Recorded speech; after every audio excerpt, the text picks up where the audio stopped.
Yaseo, hello, all of my beautiful people, and welcome to the alternate point of view. My name is Tracy Lee, and we are once again at another fork in the road for Murder on Joliet Place.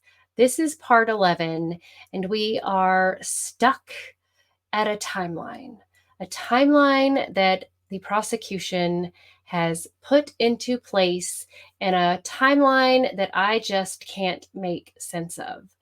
I am at an impasse in this storyline because I am still awaiting some more information, but I want to continue talking about this story because it is very, very important that we keep talking about the timeline. The timeline is very important because we only know what the prosecution has set forth, and that is this timeline of events that puts Samantha at home after the wedding at 12:31 a.m. on October 21st, 2023, which is the last day that she was on this earth. Her name was Samantha Wall. She was 40 years old. She was a bright light, beautiful woman who was the president of the Isaac Agree Synagogue in downtown Detroit, and she was brutally murdered in her townhome on Joliet Place in the downtown Detroit area. And it was in the not Highland Park area, as I had stated in one video.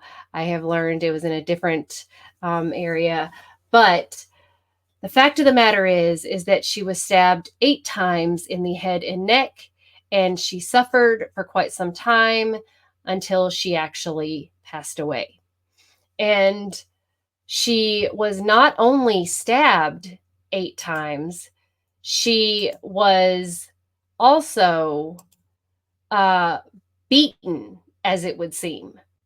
So, what I'm trying to understand is if Samantha was beaten so much and she was um, also stabbed so many times, and all in the head and neck area, which are areas that are where someone would want a woman to suffer, right? Because as women, right, our face is very important.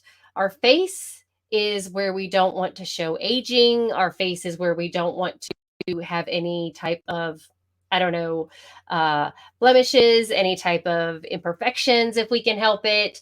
That's the one thing that we don't want to look badly when we, pass, I guess, or if anything negative happens, or if we're caught in a bad situation, a car wreck or whatever, the face and clean underwear. Okay. That's the things that we want to be caught okay with.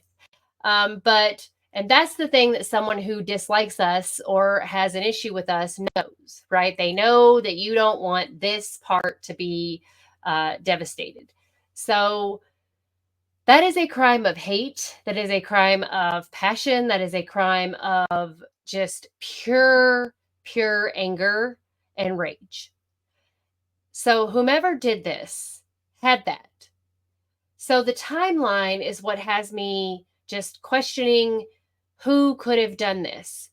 But we don't know anything prior to 12:30 a.m. on October 21st, 2023, other than Samantha Wall went to a wedding. We don't know who Samantha hung out with that day on the 20th. We don't know what she did on the 20th. We haven't heard a thing. We only know what the prosecution has put forth as their evidence, as their theory as to what's happened, and how they are trying to tie Michael Jackson Bolanos into this crime.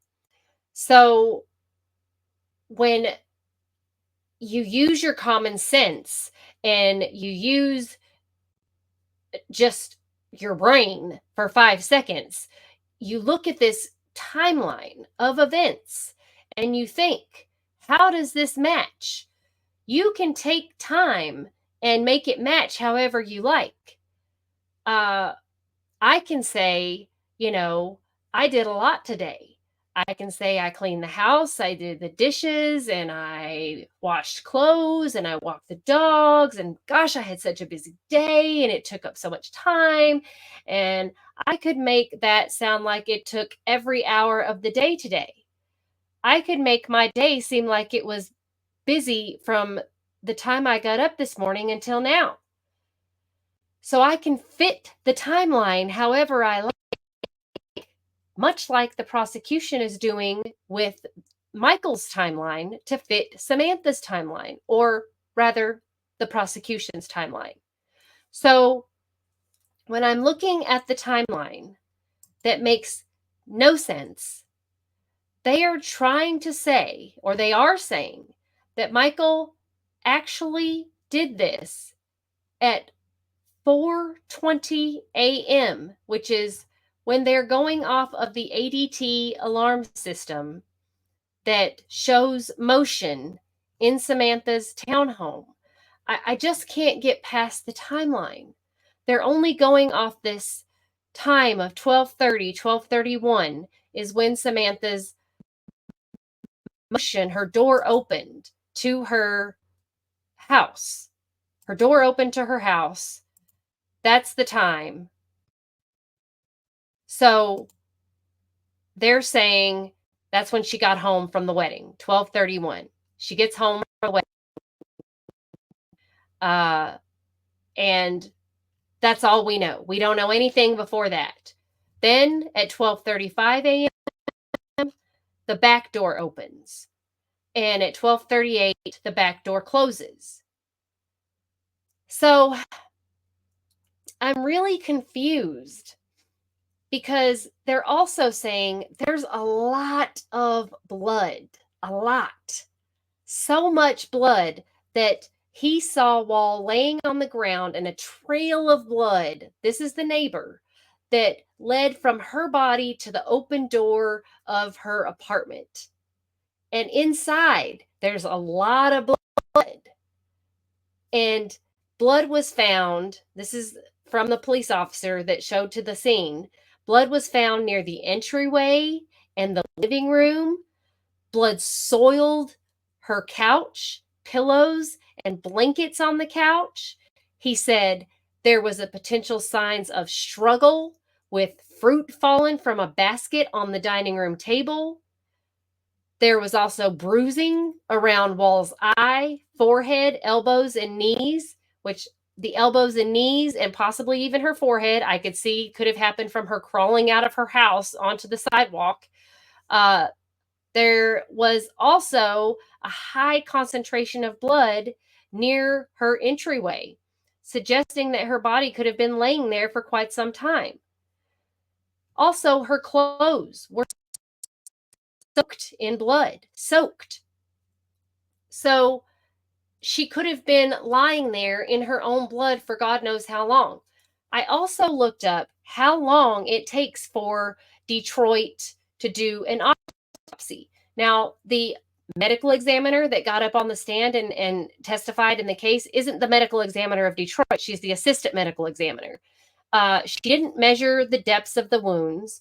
Also, as I stated before, the autopsy bothers me because she was found at 6:20 a.m. by a neighbor on October 21st, 2023, and she was buried and had the services on October 22nd at 3 p.m. Now, she was found on a weekend. Normally in Detroit, because I looked this up on their website, on Wayne County's website, they don't do autopsies on the weekends. They normally don't do autopsies until the next week. It usually takes, for a regular autopsy, 24 to 48 hours to get done. And that's if it's done during the week. On the weekend, you're lucky if you get your autopsy done within 72 hours. So how is it that Samantha Wall, her autopsy was done in less than 24 hours? That seems odd. I have questions. And so should her family and everyone else. It's very, very odd. Also, did they look for these mysterious footprints? They did not. They found footprints, but they didn't look at them. Cell phone records. Register a text message at 1:02 a.m. that claim that she sent a text message out at 1:02 a.m., a heart emoji, to a man named David Wilkinson, who was never brought to the stand and who was never discussed really. And then her device was unlocked at 1:29 and then locked at 1:35. So it was never unlocked again after that. So that means that she attempted or somehow, some way, something to get on her phone, or someone did. And then her cell phone also indicated that her display turned on 5 times between 1:38 a.m. and 4:41 p.m., which means something touched her phone, or her phone was lighting up with either messages or calls coming in or something. There was something to indicate activity, notifications of some sort was happening on her phone. But but after 1:29 a.m., when her phone was unlocked for the last time, the phone appears to have not had any user interaction. So her security system, this is a question that is very, very odd, because it says at 12:31, it shows her door opening, right? And then it also says that this ADT system at 12:32, it shows motion. Obviously, she's coming into her living room. And then at 1:01, it shows that her front door was still open. But it also says, as I've stated before, that those two little magnet pieces on the door, the ADT guy said, can be a 1/2 inch to 3/4 of an inch away from each other, and that would mean the door's open. They just don't need to be touching. It doesn't mean the door's wide open. So it also shows movement again at 4:20 a.m. And that is when they're saying that Michael Jackson Bolanos goes to her house and kills her at 4:20. And then at 4:23, he's seen over a 1/4 mile away on a bridge, walking along peacefully in downtown. Yet he has stabbed her somehow 8 times, and she bled out that fast, bloody clothes and all.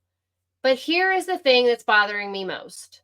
Besides this terrible timeline that they have come up with, and they've tried to match Michael Jackson Bolanos to this situation, besides the fact that Jeff Herbstman has confessed to this crime and has forgotten what he did the entire night of October 20th, 21st, 2023, is that Samantha was wearing clothes. She was wearing a hoodie that she had on her head because the knife wounds went through the hoodie into her head. So that tells me Samantha was ready to either go somewhere, say goodbye to someone, or she was waiting for someone. Was someone at her house when she got home? Did someone come to her house? What was Samantha doing? What was Samantha's activities before the wedding? Who did Samantha talk to? Did Samantha tell someone earlier in the day, I'll meet up with you, come over, what have you? We already have heard rumors that David was supposed to spend the night. Did David spend the night? Did she and David have a disagreement? Did Jeff actually come over? Did Jeff actually kill her? What is the answer? I'm just very, very confused as to how they have stuck Michael with this entire thing and tried to squeeze this timeline in, because it doesn't make sense. It doesn't match up. It just doesn't. You can't have this timeline and say Michael did it. So I I'm very confused with the timeline. Um I'm very confused as to how she was dressed because she wasn't dressed to go to bed. What is the movement upstairs with the ADT? I'm sure I've asked these questions 10 million times, but I need someone who's out there listening to these episodes to possibly, you know, clear some things up. Again, they thought there was a struggle. They are saying that her sofa was drenched in blood. The blankets were drenched in blood. Did the attack happen on the sofa? Did the attack happen in her doorway? She walking someone out? Was there a confrontation? Was there an argument? Was she having a discussion with someone that went awry? There is something to this situation. Did the argument start in the house and go out of the house and back in the house and then she finally ran out of the house? I mean, I'm trying to understand, what did the cops do to recreate this scene to make it make sense, other than find a cell phone that was in the area throughout the night and match that in order to get a suspect? Because at the beginning, they had a suspect and they let that suspect go and they get this guy. And what was Samantha's relationships at the synagogue?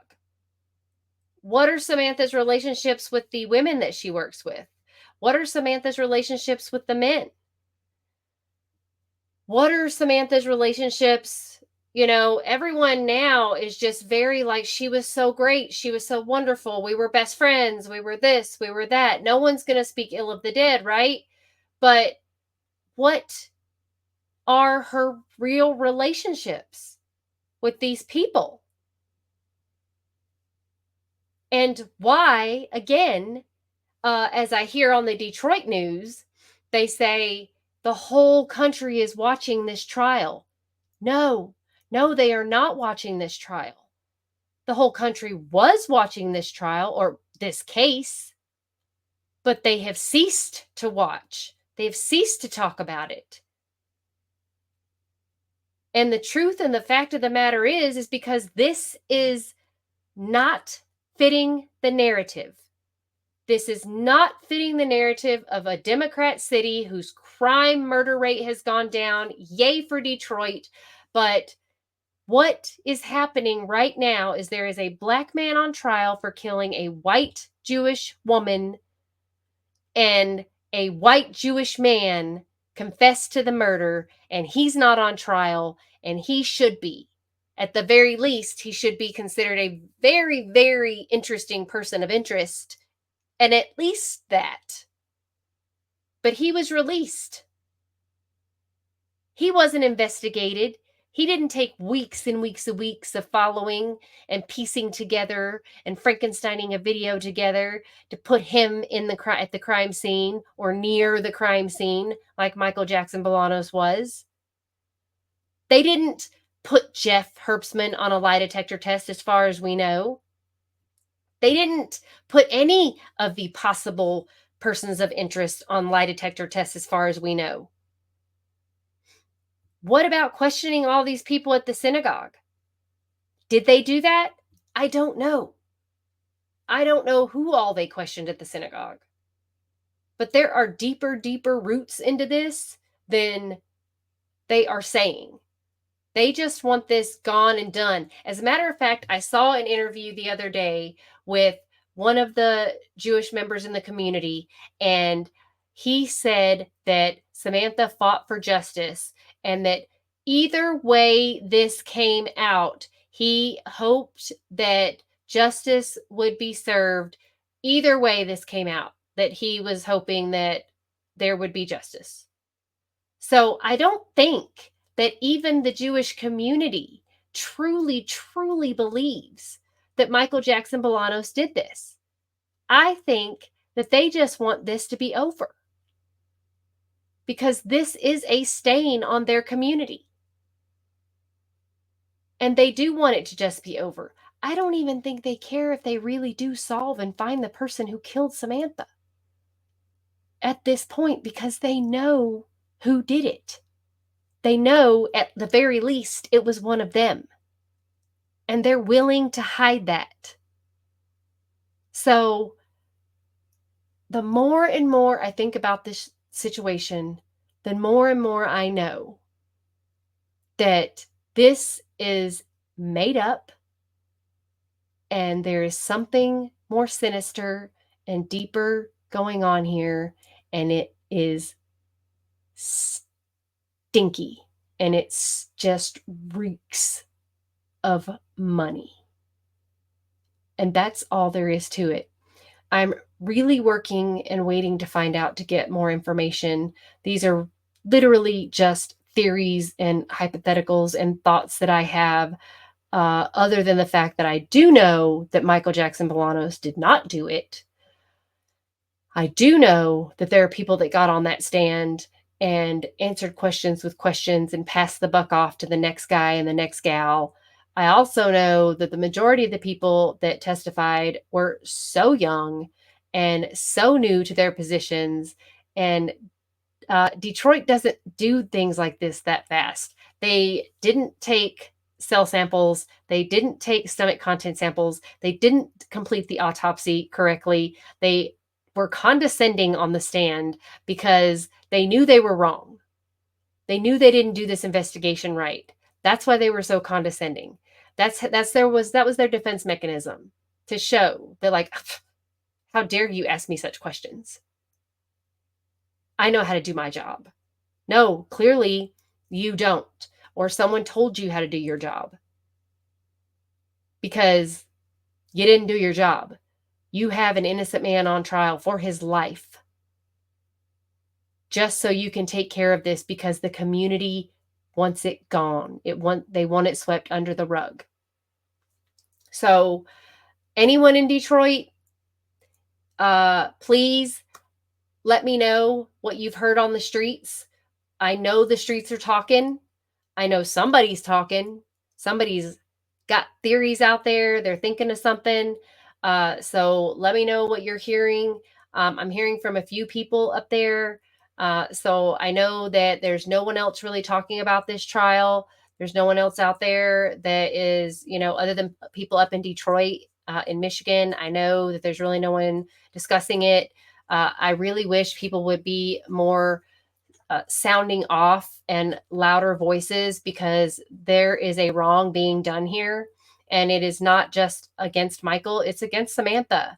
We can't forget that she was murdered, and we need to find her killer.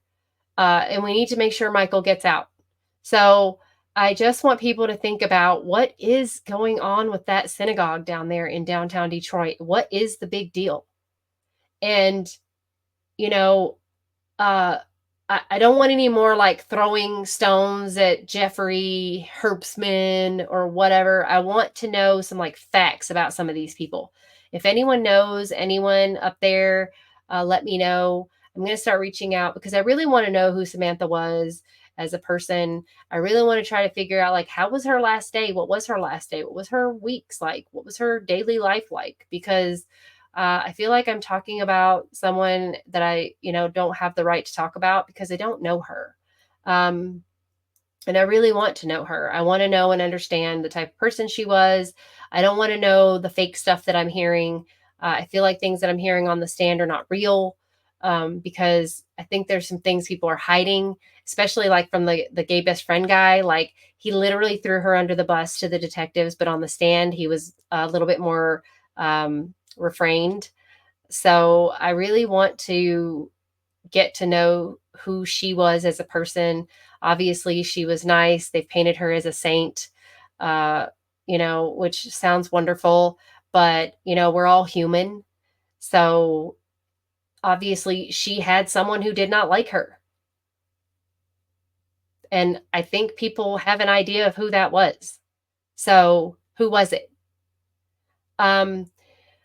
Also, keep in mind, to help the algorithm, please like, subscribe, comment, share, hit the notification bell. This channel is not monetized. So if you would like, please buy me a coffee. The link is in the description down below. And also, if you would like to know where that money goes, it does go to help me get things like more information about the Samantha Wall case. I am still waiting.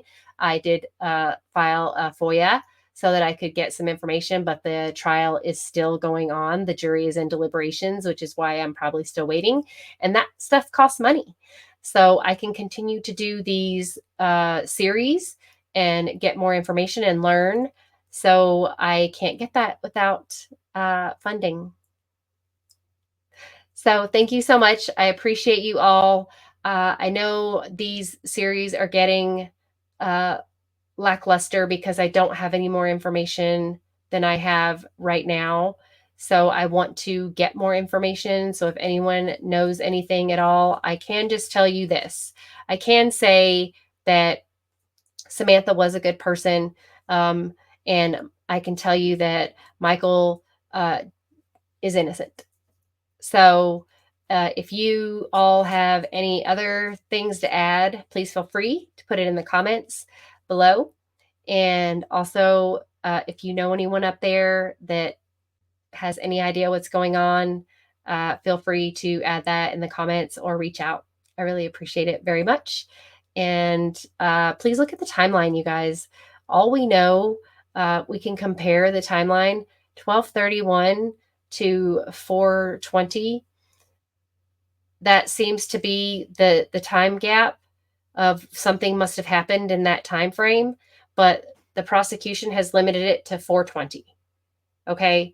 Now they've gone through the whole night where Michael Jackson Bolanos was, but he wasn't anywhere near her townhome from 12:30 to 4:20. He wasn't over there. He was walking and milling around all through downtown Detroit. But around 4:20, he was in the area, in the vicinity.